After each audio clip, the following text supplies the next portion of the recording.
Welcome to Wednesday edition of Take 5, where all week long we have been in what's historically known as Holy Week.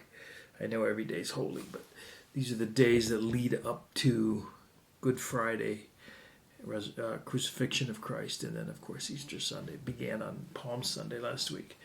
Monday, Tuesday, Wednesday, Thursday, Friday. We've been calling it the week that was, looking primarily at what was Jesus doing on those days. We know what he was doing on Palm Sunday and, of course, Good Friday, and etc. But what was he doing on Monday, Tuesday, Wednesday, Thursday? Monday we looked, and we have an acrostic for each of those. Monday is all about authority.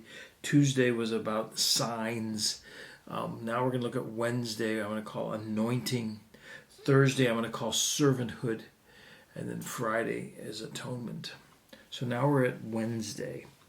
Wednesday, the key word is anointing. And if you think about this, in some ways, Wednesday is the exact contrast to Monday and Tuesday. Monday and Tuesday was a whole lot of hubbub, a whole lot of tension and conflict. Everything from Jesus cleansing the temple and being upset in there and cursing a fig tree. And then Tuesday, a whole lot of teaching, the teaching of the error of the Pharisees and the end of time. And we called it signs because there will be signs in the air and all of that of things happening. But he basically said the only sign of his returning would be his returning. But a whole lot of conflict. And finally, at the end of Tuesday is when the leaders said, okay, the plot has been set. We got to get rid of this guy. Wednesday, instead, is a day of stillness. It's a day of Jesus is quiet. He's in Bethany, which is right outside Jerusalem, and he is with his friends. He's with Mary, Martha, Lazarus, and they're actually at the home of Simon the leper, and there's a meal there, and it's everything the other 2 days weren't. It's very, very quiet. And what happens at this meal, the disciples are there as well, is that Mary, the sister of Martha, she takes a flask of ointment. I'm going to read it to you in a moment. She takes a flask of really expensive ointment that she had been preserving for this occasion. And she anoints Jesus with this expensive, very, very expensive oil. And we learned that Judas, the one who carried the purse for the disciples, he was all upset that this is a total waste of money. Sort of like you're having a meal with a group of friends and somebody opens up a bottle of Dom Perignon champagne. It's like, whoa, that's too expensive. What are we doing that for?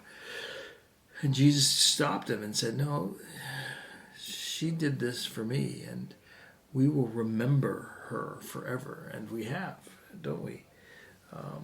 Her kindness, her love, her honor of Jesus. So Wednesday, think of stillness, think of quiet, and think of honoring the Lord with anointing him. I'm just going to read to you now John chapter 12. This is also in the other Gospels as well. But John chapter 12, the anointing at Bethany. John chapter 12. Mary takes a pound of perfume, pure and expensive nard, anointing Jesus' feet, and wiped his feet with her hair. So the house was filled with the fragrance of the perfume.